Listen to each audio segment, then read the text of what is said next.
Article 2. Whether everything is subject to the providence of God? Objection 1. It seems that everything is not subject to divine providence, for nothing foreseen can happen by chance. If then everything was foreseen by God, nothing would happen by chance, and thus hazard and luck would disappear, which is against common opinion. Objection 2. Further, a wise provider excludes any defect or evil, as far as he can, from those over whom he has a care. But we see many evils existing.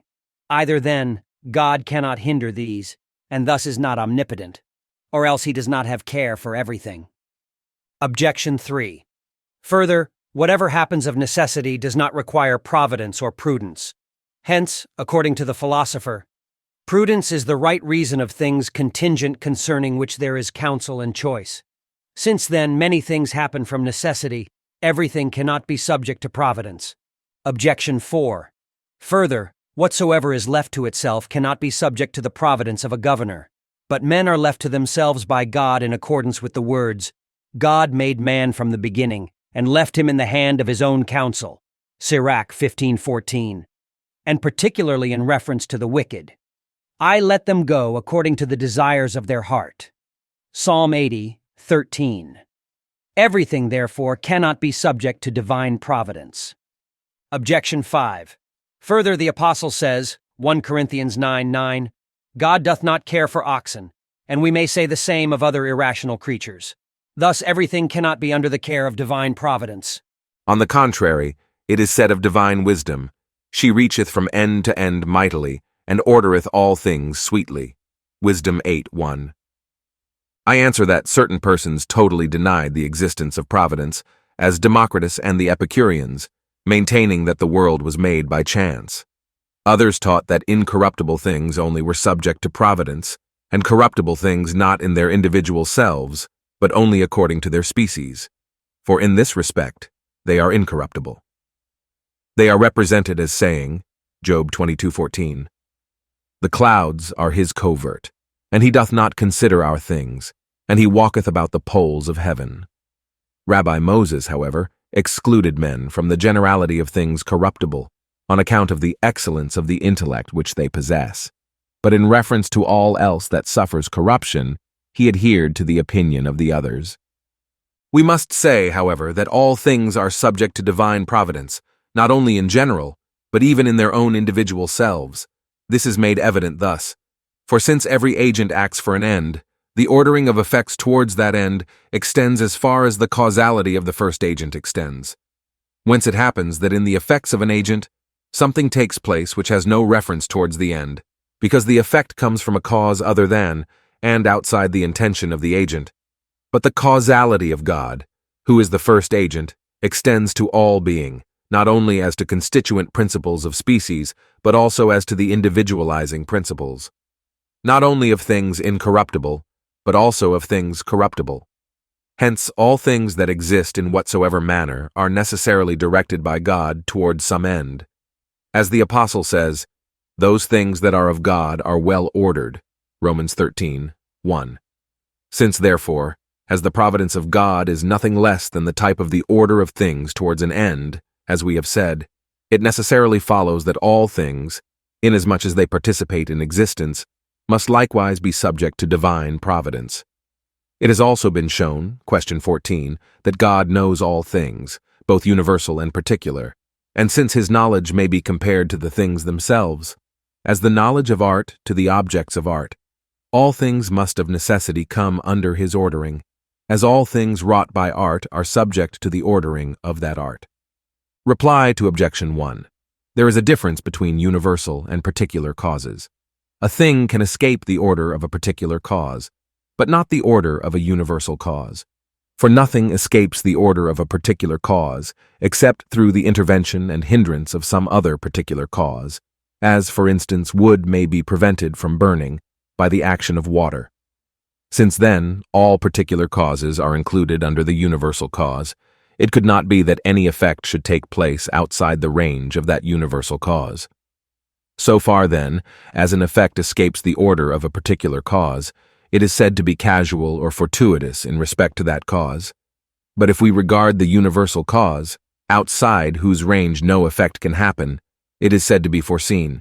Thus, for instance, the meeting of two servants, although to them it appears a chance circumstance, has been fully foreseen by their master, who has purposely sent to meet at the one place, in such a way that the one knows not about the other. Reply to Objection 2. It is otherwise with one who has care of a particular thing, and one whose providence is universal, because a particular provider excludes all defects from what is subject to his care as far as he can, whereas one who provides universally allows some little defect to remain, lest the good of the whole should be hindered. Hence, corruption and defects in natural things are said to be contrary to some particular nature, yet they are in keeping with the plan of universal nature, inasmuch as the defect in one thing yields to the good of another, or even to the universal good. For the corruption of one is the generation of another, and through this it is that a species is kept in existence. Since God, then, provides universally for all being, it belongs to his providence to permit certain defects in particular effects, that the perfect good of the universe may not be hindered, for if all evil were prevented, much good would be absent from the universe. A lion would cease to live if there were no slaying of animals, and there would be no patience of martyrs if there were no tyrannical persecution.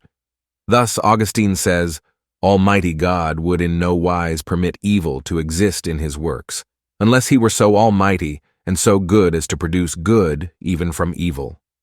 It would appear that it was on account of these two arguments to which we have just replied that some were persuaded to consider corruptible things, e.g., casual and evil things, as removed from the care of divine providence. Reply to Objection 3. Man is not the author of nature, but he uses natural things in applying art and virtue to his own use. Hence, human providence does not reach to that which takes place in nature from necessity, but divine providence extends thus far, since God is the author of nature. Apparently, it was this argument that moved those who withdrew the course of nature from the care of divine providence, attributing it rather to the necessity of matter, as Democritus and others of the ancients. Reply to Objection 4. When it is said that God left man to himself, this does not mean that man is exempt from divine providence, but merely that he has not a prefixed operating force determined to only the one effect, as in the case of natural things, which are only acted upon as though directed by another towards an end, and do not act of themselves, as if they directed themselves towards an end, like rational creatures, through the possession of free will, by which these are able to take counsel and make a choice. Hence it is significantly said, in the hand of his own counsel.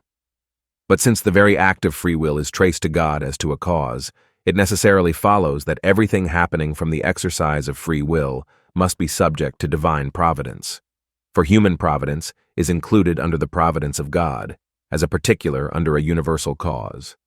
God, however, extends his providence over the just in a certain more excellent way than over the wicked, inasmuch as he prevents anything happening which would impede their final salvation. For to them that love God, all things work together unto good. Romans 8:28. But from the fact that he does not restrain the wicked from the evil of sin, he is said to abandon them, not that he altogether withdraws his providence from them, otherwise they would return to nothing if they were not preserved in existence by his providence.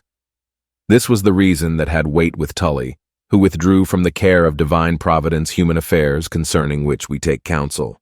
Reply to Objection 5.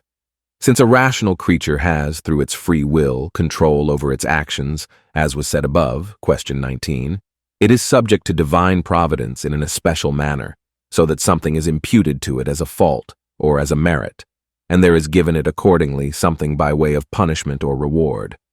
In this way, the apostle withdraws oxen from the care of God. Not, however, that individual irrational creatures escape the care of divine providence, as was the opinion of the Rabbi Moses.